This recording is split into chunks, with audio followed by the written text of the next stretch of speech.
Dan saat ini kita sedang kedatangan tamu spesial. Ini senior pesepeda di Banyumas. Senior sepeda di Banyumas. Umurnya apa namanya Pak? Sinten? Milo Sutarto. Pak Milo Sutarto. Biasa dipanggil Om Milo. Om Milo. Teman-teman sepeda. Panggilan saya Om Milo. Iya. Masih kelihatan muda. Ini pas patut Pak. Kami yang dari belajar Pak. Mulai sudah berapa puluh tahun bersepeda tadi Pak? Ya, saya sudah 20 tahun. Iya. Sebelum ramai-ramai sepeda seperti ini Pak. 20 tahun berarti aku belum lahir Pak. Aku kan baru 19 tahun Pak. Berawal dulu Pak, mungkin yang paling mendasar ini kisah bedanya bersepeda zaman dulu sama bersepeda saat sekarang ini gimana nih Pak? Ya, pertama alatnya. Ya, dulu alat sepeda itu susah kita dapat yang bagus-bagus. Ya, dan sekarang tuh gampang sekali. Ya, Dulu besi berat. dulu berat. Ya, sepeda itu dulu saya besi. Jadi sepeda itu saya dulu awal tuh ikut Olimpik. Nah, pertama Olimpik itu belum 1 bulan.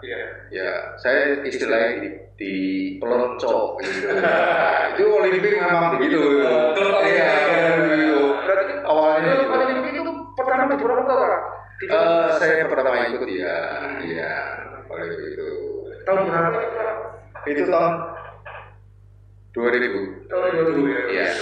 Pelonco-peloncoan artinya jarak tempuhnya Jarak tempuhnya, iya. Bukan peloncoan. Jadi kalau ada Iya.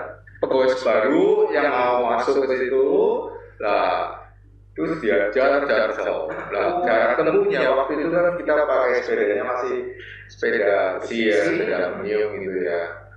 Jarak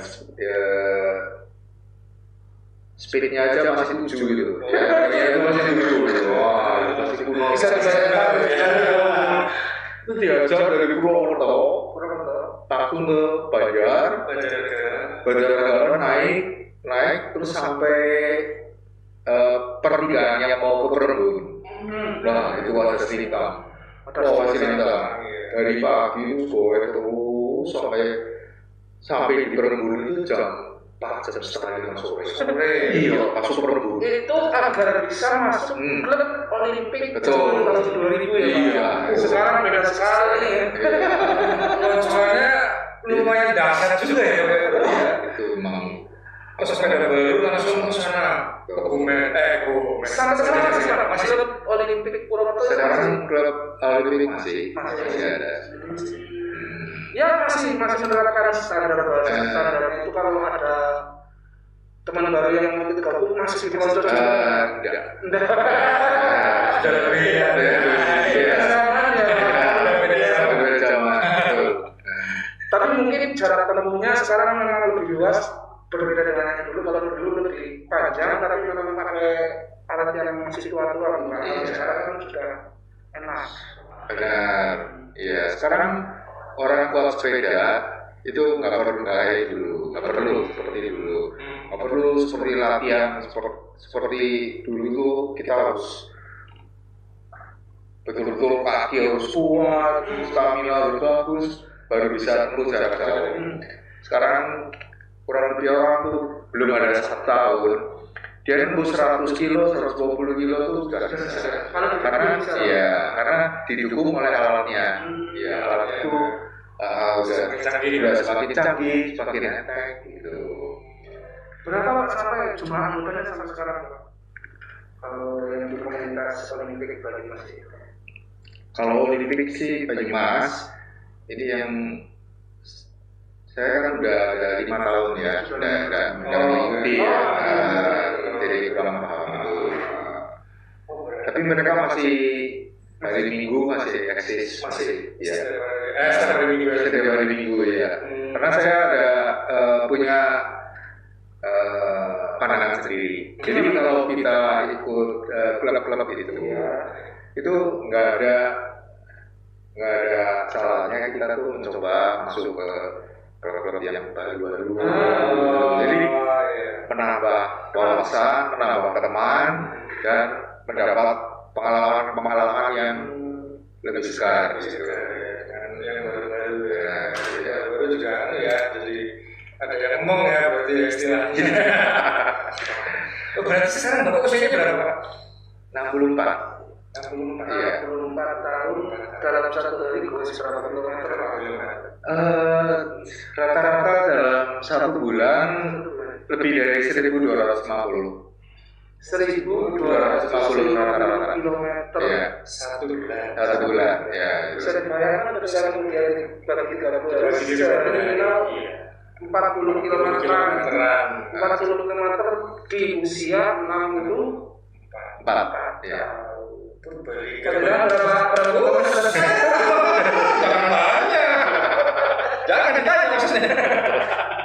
Iya. Memang berarti setiap hari masih rajin di pagi. Ya pagi sore gitu jadwalnya. Jadwalnya pagi. Pagi ya. Iya. Paling enak memang sepeda itu jam 5 lebih Pagi. Iya, 5:04 itu setengah 6 itu paling segar. Segar. Iya. Dengar-dengar kemarin ini Pak katanya habis melakukan pit-pitan di sebuah pulau yang terkenal di Iya. dunia. Wah, gimana nih ceritanya? Jadi Pak Wino itu, Pak Wino aja saya cerita berarti ya. Kemana Pak kemarin Pak? Ya awalnya ada teman bertiga itu bilang saya, mau guys ke Bali kira-kira mereka nanya, kira-kira yang satu nanya, kira-kira gimana ya saya kuat enggak gitu ya. Oh ya kamu kan kuat gitu ke Bali. Cuma ya saya tanya berapa per harinya mau berapa kilo? Mereka kasih tahu ini per hari kira-kira 150-170 kilo per hari. Per harinya. Nah, kalau begitu ya mungkin ini bisa terlaksana gitu karena faktor kemampuan fisik pesepeda ya selain atlet ya itu di bawah 200 dia masih bisa untuk eksis untuk hari esoknya. Jadi kalau bukan atlet ya, tapi kalau dia sebagai hobi dia bisa mampu hantam 250 atau 300, tapi esok harinya wah dia masih sudah iya karena manusia itu bukan mesin, mau dipus dengan vitamin apapun dia tetap ototnya nggak akan lancar. Iya, jantungnya itu kan harus terukur juga, jantung semua gitu. Jadi seringkali orang tuh saya kuat 400 kilo gitu, tapi iya 2 hari, tapi coba 1 minggu. 400 Iya, nggak mungkin. Sampai mergongin Iya, finishnya. seperti itu tuh, dia tuh yang terkenal tuh The Friend itu semua kan jarak 170, 150 itu sudah terukur semua. Nah, kemampuannya per manusia itu. Artinya kalau mau melakukan tour ini yang jauh, maksimal satu hari mungkin di angka 150-170 km ya. Kalau kemudian itu non atlet nih Pak, kalau di luar atlet itu ya jarak pasangannya segitu. Iya, 200 mungkin bisa 225, 250 karena atlet gitu ya. Nah ini kan justru Pak yang Pulau Bali ya. Berapa kali pasarannya? Jadi hari kelima saya udah masuk ke Pulau Bali. Wah, jadi Ya.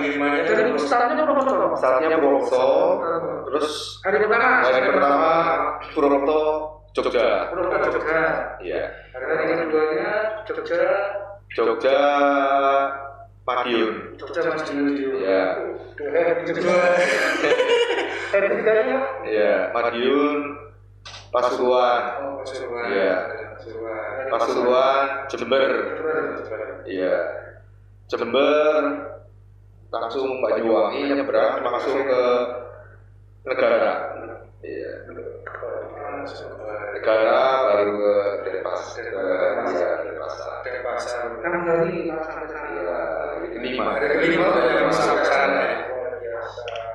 Bilang berapa hari Mas? Oh, 1 hari. Naik motor saja. Naik kereta, terus naik ke kapal.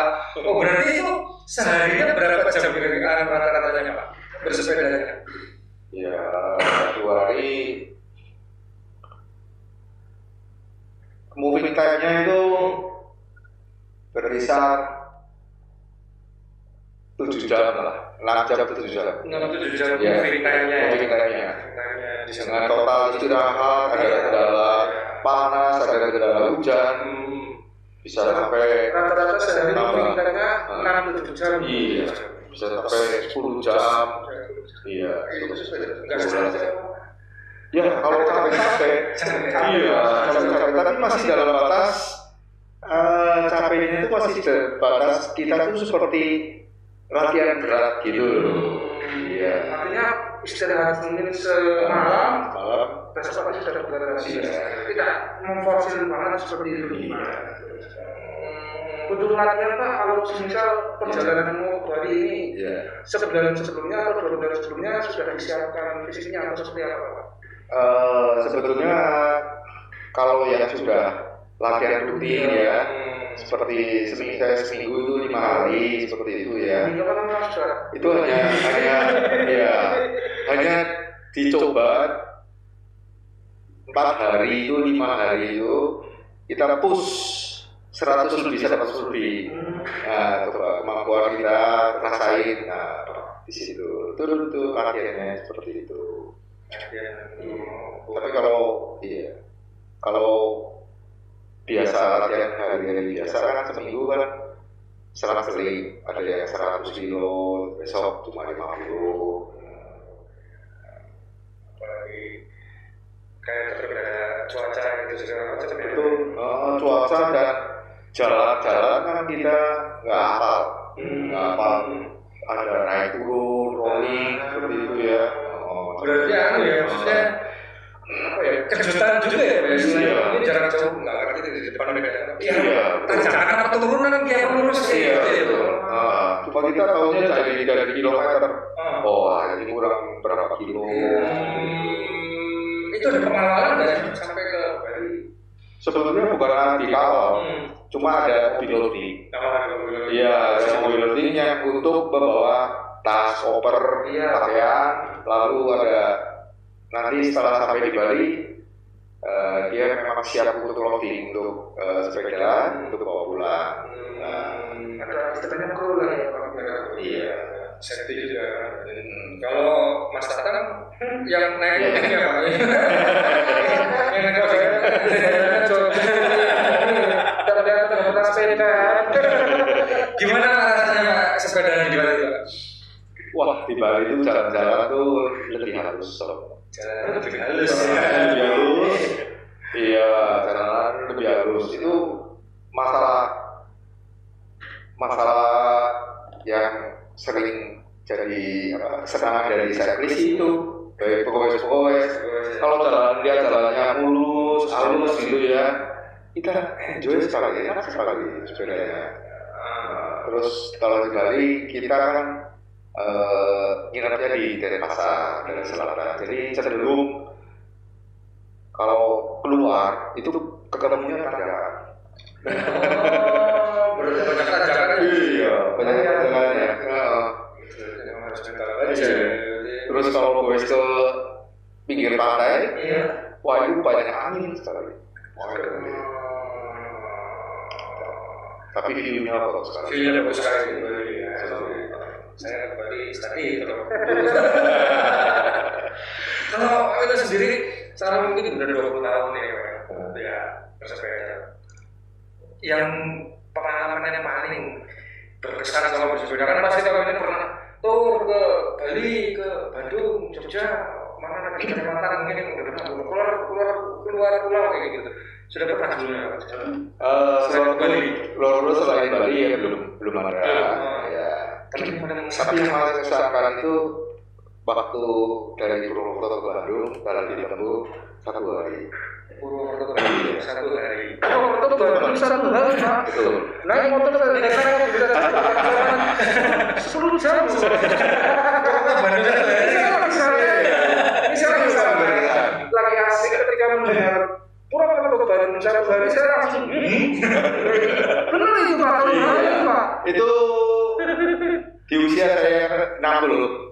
4 tahun lalu. 4 tahun lalu. 4 tahun lalu. Iya, 4 tahun lalu. Itu ceritanya gimana itu satu hari? Iya. Dalam rangka apa itu? Ya, ini ya lagi semangat-semangatnya, dan waktu 4 tahun yang lalu itu pegawai sekarang belum sebanyak seperti 2 tahun belakangan ini. Jadi kalau ada cari teman yang mau goes jauh itu susah.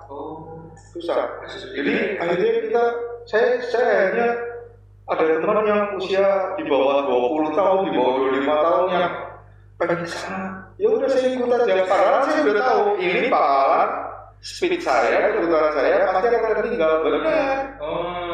Benar itu parameter kesan tuh. Dari Purwokerto ke Wangon saya masih bisa di belakang. Ketika Wangon sampai ke Majenang, saya udah ditinggal. Tapi karena saya udah bertekad gitu, ya saya terus sampai di Majenang, itu sampai di Banjar, gue sendirian. Akhirnya, sampai di Banjar, mereka menunggu di Alfamart. Nah, ketemu lagi. Nah, dari Alfamart kita dijemput oleh pegawai dari Tasik. Nah, dari sana bareng lagi semua. Lah, speed ini karena agak rame. Jadi speednya agak pelan. Nah, itu saya bisa ikutin sampai ke Tasik. Wah, itu betul-betul rute yang saat kemudian 6 berarti 6 tahun teman-teman kepolisian lain itu usianya 20, 25, 30 tahun itu luar biasa. Gak ada separuhnya saya berarti itu ya ekor terus. Wah, nah itu luar biasa. Satu hari berarti kira-kira berapa itu kecepatannya kalau Bandung ini? APG waktu itu kalau nggak salah itu masuk APG-nya 25 km per jam. Iya, APG 25. Ya. Aku lari Jadi Bandung kan 200 total 268 sampai masuk ke dalam kota ya. Itu moving time 11 jam. 11 jam. Mungkin kita 11 jam ditambah istirahatnya 3 jam. 3 jam. Iya. Sudah luar biasa. Ya iya. Berarti kan ini naik mobil saja 7 jam sekitar. Ya, luar biasa ini pengalamannya Pak. Masih Pak, masih sampai sekarang masih tiba-tiba yang seperti ini. Ya ini besok ini mungkin bulan Januari atau Februari ya, karena ya pengen ada juga yang ke Bandung tapi nginep di Tasik gitu. Bisa goes tour lah gitu ya. Goes tour. Tapi rame-rame berarti ya Pak. Sekarang 20 tahun menjalani bersepeda, rasa-rasanya hampir setiap daerah punya teman Pak. Teman bersepeda yang jauh-jauh Bandung, Tasik, Banjar pun pasti ada. Yuk, sepedaan iya. Ada teman jadi nambah pengalaman kenalan itu juga berbeda. Nah kalau sekarang kan begini nih Pak, klub sepeda sekarang kan udah banyak banget ya. Ya mungkin kalau dulu dia sedikit lalu sama tapi semasa pandemi itu kan tiba-tiba langsung meledak, semua orang seneng kepengen gue, dan akhirnya juga muncul lah teman-teman yang senang gue jauh dan segala macam. Menurut Anda gimana Pak dengan fenomena nambah banyak orang bersepeda ini? Ya menurut aku itu fenomena yang bagus, sehat ya, sehat sekali. Cuma ini ya untuk masukan semua ya.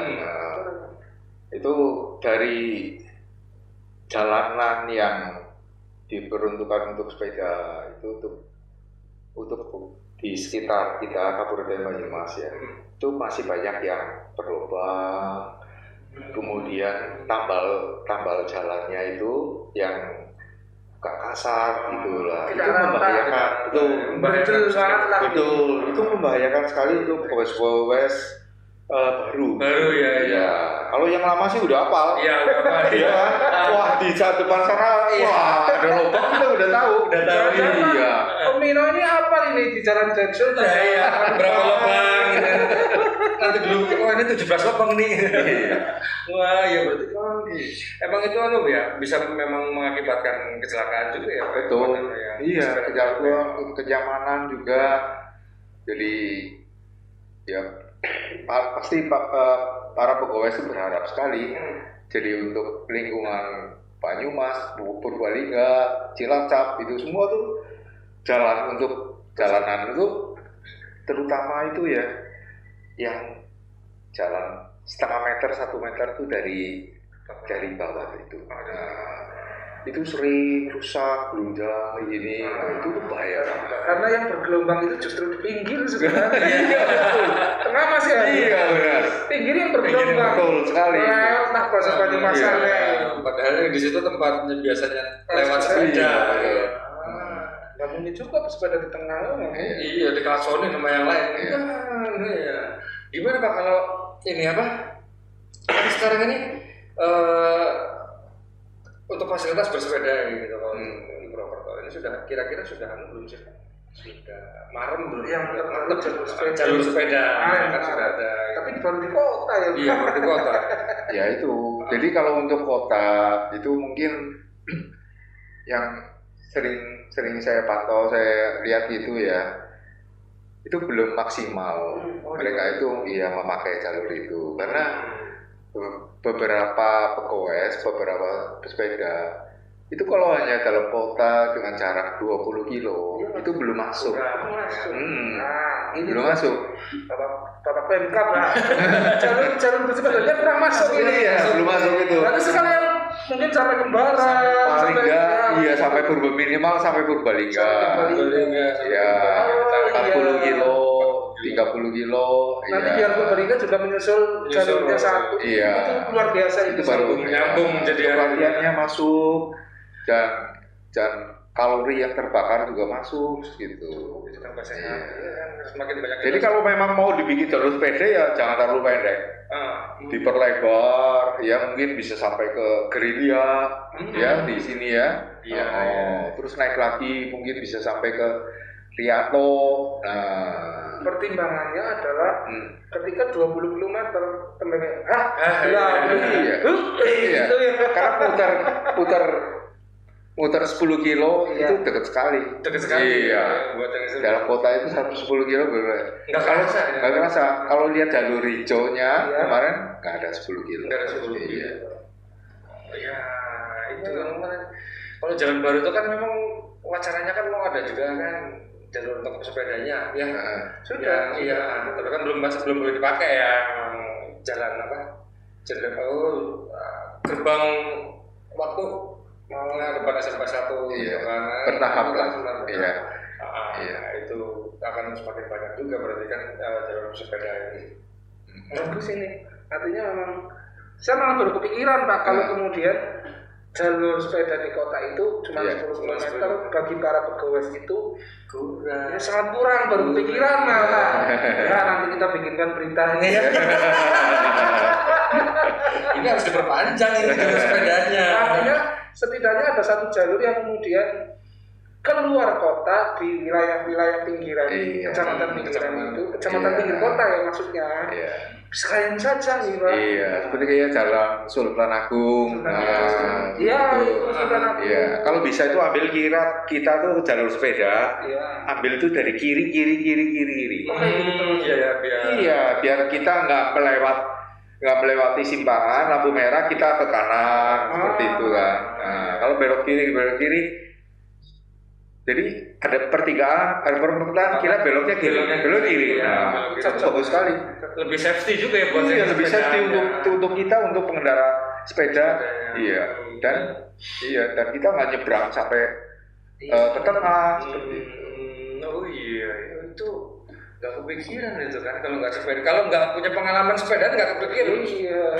Langsung aja lah pas kita kanan, nah tapi untuk safety-nya kan emang bener kayak gitu ya, kiri nanti akhirnya pengendara lain tidak terganggu, si sepeda juga lebih safety. Lebih safety dan lebih senang. Ya nggak banyak berhenti. Ya. Terutama yang sepeda yang menggunakan Strava itu. Jadi dia mau siapa tahu Strava-nya itu speednya berapa, bagus gitu. Kalau aku penasaran nih Pak, misal untuk kayak Pak Bino kan ada apa ya resep khusus gak ya Pak di usia seperti ini ya 40 km sehari lu ya menurutku sih ya itu ya udah anu lah ya untuk usia Pak Bino ya yang udah 60 ke atas udah lumayan kesel ada biar resepnya ini biar para pesepeda yang baru bermunculan tetap kontinu Pak, bertahun-tahun seperti Bapak ini, seperti gimana ini Pak? Ya sepeda itu kan buang kalori ya. Iya.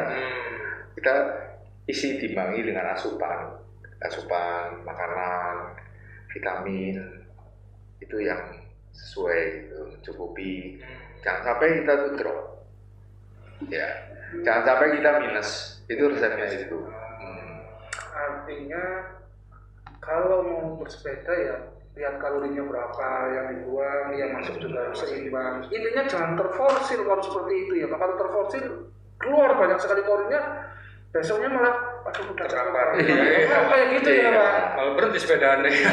Artinya ada batasannya. Kalau mau bersepeda sesuai kemampuannya cuman per hari ini 10 kilo dulu, pasti bulan depan naik lagi kayak gitu ya Pak. Iya. Jadi ditingkatkan bertahap gitu. Enggak usah terlalu buru-buru lah Pak ya. Kalau sekarang kan Iya. sehari bisa 70 kilo gitu. Iya, padahal padahal ya. Mungkin bisa Ya. Hari itu bisa. Iya. Tapi merangkalnya sampai seminggu. Iya itu bisa. Kalau yang ini Pak, apa namanya? Rute-rute mungkin ya sini lah Purwokerto gitu. Favorit Pak setiap hari. Favorit. Peminta itu favoritnya gimana nih? Purwokerto Purbalingga. Purwokerto. Iya, Purwokerto, Banyumas, Pekalongan, Papringan, terus sampai putar Iya. Itu yang darat, yang naik Purwokerto ke Beringsewu, Mandala, Beringsewu, ya. Itu ada jalur lewat Bumen, ya Taman Langit. Iya. Kalau yang lebih ekstrim ya Kota Yasa, Pindu Jaya, Iya. itu lebih ekstrim lagi. Terus kalau yang kira-kira enak buat kayak Mas Tatang kan saya sudah sampai ke Kalibabar saja. Ini jalur-jalur favorit di Jakarta itu ternyata yang datar. Dari Purwokerto ke Banyumas, iya. pulang Papringan, Mandiracan itu ke Basen ya Pak. Iya. Mandiracan itu pulang lagi. Itu Iya. satu. Iya. Jalur favorit kedua yang agak nanjak, ya ke Batu Raden Pringsewu itu turun Iya. lewat ke Bumen itu ya Pak ya. Iya. Bumen turun Tamangangi bawah itu jalur kedua. Yang jalur ketiga yang pada ekstrim itu ya yang ke Basah, ke Jembatan, Curug Gomblang sana mungkin nih Pak. Iya. tanjakannya. Nah, kalau yang bisa dinikmati oleh pemula gitu Pak, yang Untuk tidak hanya datar kok, tapi kadang kan kalau pemula itu harus pasan Pak ya, sambil senang-senang bisa yang kira-kira sambil menikmati pemandangan, mandek selfie gampang gitu lah. Iya.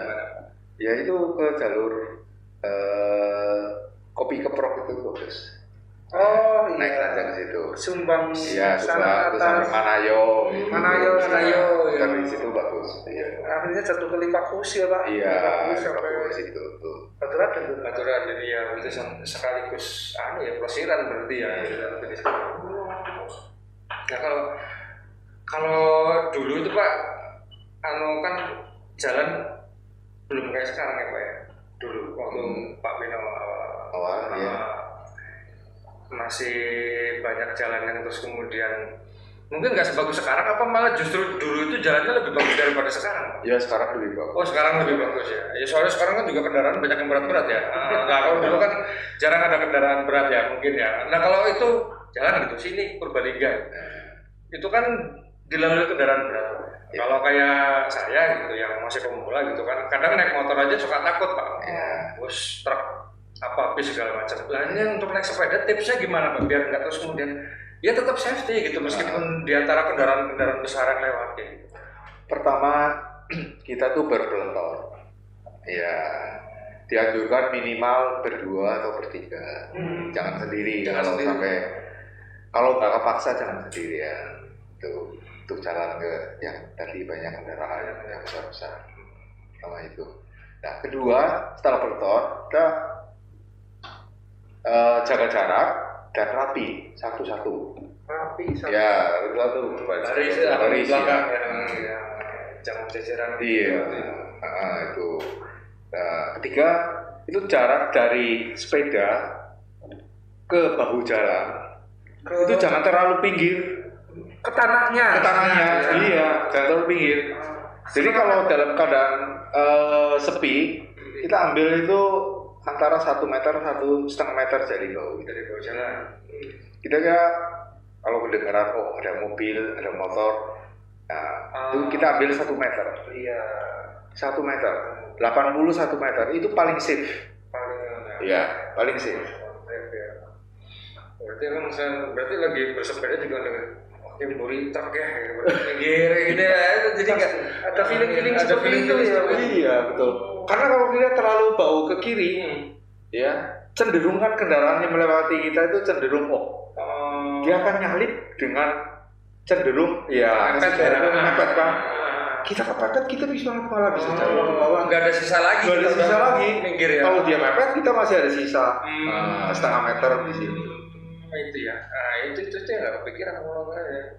Karena memang banyak lihat yang di ya banyak sih sering aku lewat maksudnya sepedaan gitu kan jauh kayak gitu segala macam lewat jalur Purbalingga gitu sering saya naik motor. Dan satu lagi alat yang bantu untuk pelotonan itu peluit.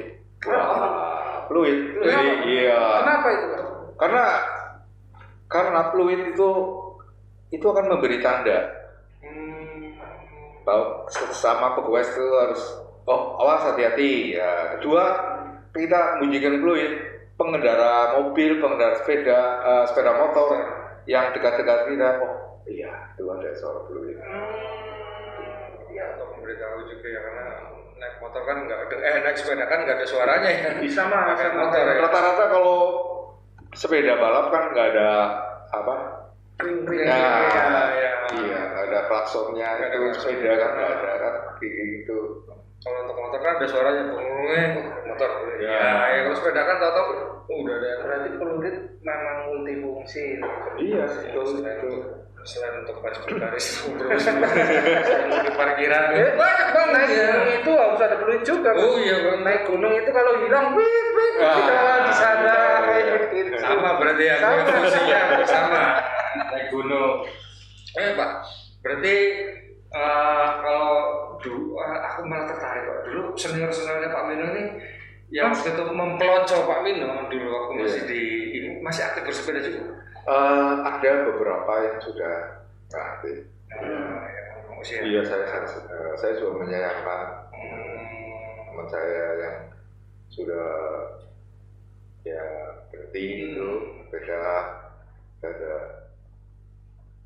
Padahal kalau mau eksis ya sepeda itu mau eksis itu untuk usia berapa tahun lagi, misalnya sampai usia 65, 70 gitu tuh ada beberapa yang masih kalau dia masih rutin eksis tuh masih oke. Ya Purwokerto Cilacap PP itu masih bisa itu. Itu 70 tahun loh. 70 tahun masih bisa itu seperti itu ada. Semoga saya juga bisa seperti itu. Iya. Luar biasa ini. Kalau memang udah usia berarti kalau untuk yang seumuran Pak Mino di Purwokerto ini masih banyak nggak Pak? Yang masih aktif setiap hari bersepeda. Atau ada apa sih yang namanya paguyuban komunitas yang Ada juga. Ada juga. Campur-campur. Cuma mereka ya ya mereka ada beberapa yang ada yang masih eksis ya, ada juga yang sudah mengurangi mungkin dari segi jarak gitu seperti apa. Tapi sekarang tuh kan alat sepeda tuh bagus-bagus. Iya. Nah ini bisa di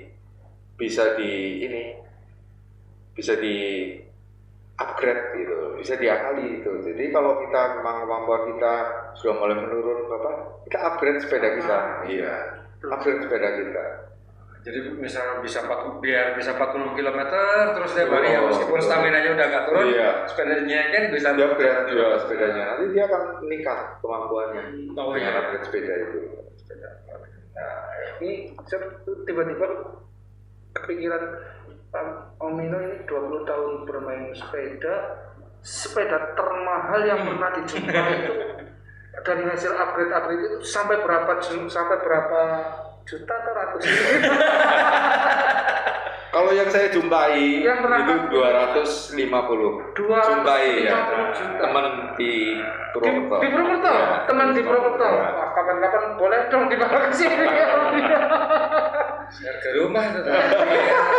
Dan punyanya lebih dari satu. Punyanya lebih dari satu. Sepedanya ya? Di Purwokerto. Harga sepeda. Iya. Harganya kalau kemudian ditotal dari upgrade 250 juta satu sepeda. Dan itu tidak cuma satu. Ada beberapa. Tapi memang kalau upgrade sepeda itu memang beranu ya Pak ya? Maksudnya kayak semacam kebutuhan emang mendasar gitu Pak ya? Apa harus, apa ya nggak harus kayak gitu kalau upgrade sepeda itu sih sebenarnya gimana? Ya masing-masing itu menurut seleranya, ya menurut seleranya dan kemampuannya, ya.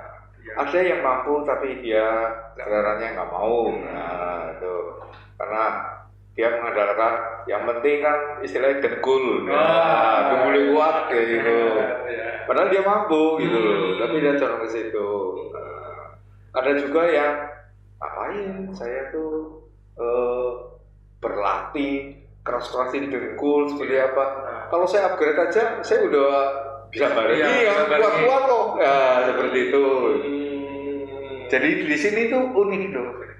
Gak ada yang benar Pak secara mutlak tuh. Iya nggak ada. Iya. Seleranya sendiri ya. Iya. Ini yang namanya jalur penghobi. Iya. Kalau yang jalur atlet kan ada standarnya tersendiri. Ini jalur penghobi itu bebas semuanya. Iya. Arep tekul apa upgrade gitu ya. Suka ini kalau penghobi. Iya. Kalau menurut saya sih upgrade itu pasti membantu sekali. Membantu ya. Apalagi bagi mereka yang sudah dengan latihan rutin sepeda dari pemula sudah mulai satu masuk ke tahun kedua seperti itu terasa sekali. Itu kalau upgrade dia akan naik levelnya tuh naik bisa sampai 20%, 30%. Jadi tambah semangat ya sepedanya ya. Iya, karena merasa lihat temennya ada yang capek kan semacam begitu. Iya, temennya capek, saya belum capek ya. Iya itu bikin semangat itu.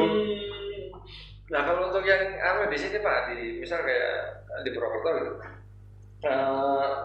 kayak tipsnya buat pesepeda yang terus kemudian baru pengen mau mulai bersepeda itu kira-kira yang harus dipersiapkan apa? Serius, aku pengen gue sebut dinak ya, gitu lah. Kira-kira yang harus disiapkan selain dengkul apa itu Pak? Ya selain dengkul tuh waktu yang disiplin. Disiplin minimal tuh seminggu itu 1 minggu itu 3 kali. Jadi kalau cuma seminggu 1 kali itu belum masuk Pak. Itu nggak masuk. Itu cuma iseng malah ya Pak. Tapi kalau penghobi ya saya dulu 15 tahun tuh seminggu cuma sekali. Sebelum ini usia 44 kan waktu itu saya pertama.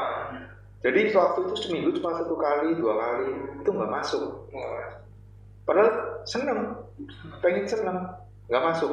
Nggak masuknya berasa sekali kalau setelah 5 tahun terakhir ini saya rutin seminggu 4 kali, seminggu 5 kali, ya itu kelihatan sekali efek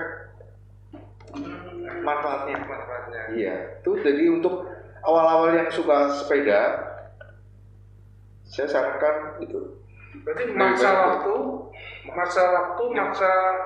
pokoknya jadi seminggu 3 kali lah minimal 4 kali. Iya, harus ya dipaksa ya. Iya. Aduh, malas banget ya, nggak bisa ya, nggak bisa. Kalau penghobi kan nggak dipaksa memang dia Iya. melakukan. Terus ke grup, ambil komunitas ada minimal 2 atau 2 orang itu yang bisa saling memberi semangat. Yuk, besok wes. Nah, misalnya itu, bangun, wes. Kalau sendirian terus Nggak jadi. nggak jadi. Biasanya kendala terbesar apa sih Kak? Oh, di sepedahan kayak gitu. Ya. Kendalanya yang kira-kira yang paling susah kayak gitu tuh. Kendala paling susah waktu itu. Waktu karena kebentur pekerjaan ya. Jadi saya waktunya hanya jam 5 sampai jam setengah 7, jam 7 itu kendala paling besar itu. Jadi cuma hanya waktu terlalu mepet. Kedua itu, jadi karena bosen kalau cuma sendiri itu timbul malesnya. Iya, kalau jomblo kelamaan memang juga iya. Sendirian itu berarti emang rame-rame. Maksudnya emang dengan apa ya tumbuhnya klub-klub sepeda di Banyumas itu memang lebih banyak membawa aura positif ya ke dunia pesepeda ini sendiri ya kan. Yang tadinya malas-malasan dijakikan sana, ya, yuk berangkat kayak gitu. Nah, kalau untuk ini Pak berarti yang aktif aku lagi mau tanya ini kan berarti kerasa banget ya Pak ya di fisik kayak gitu maksudnya di badan gitu. Iya. Bedanya ketika bersepeda nggak rutin dengan bersepeda rutin. Iya. Yang paling banget dirasakan itu perbedaan fisiknya apa Pak setelah rutin bersepeda? Yang pertama tuh dulu tensi. Oh, tensi. Iya, dulu tensi saya sering di atas 150. Iya.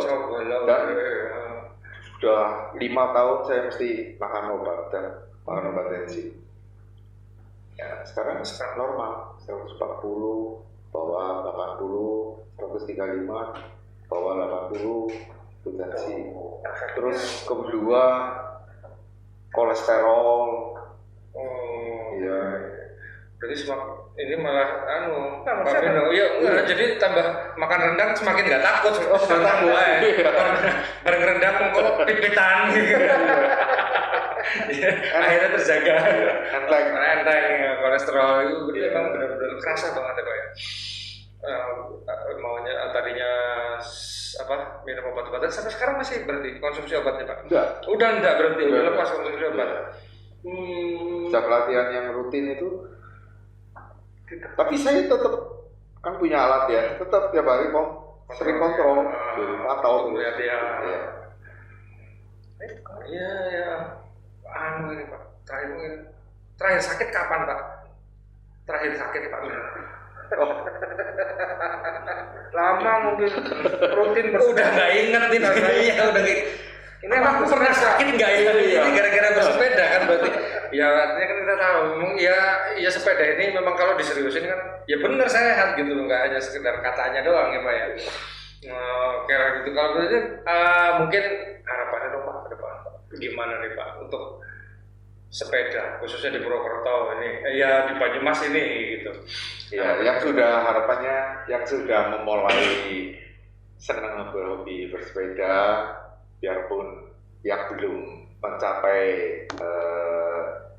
level yang dia betul-betul menjiwai, senang sekali ya, itu belajar terus. Dari mana? Ya dari YouTube, dari teman-teman ini semua.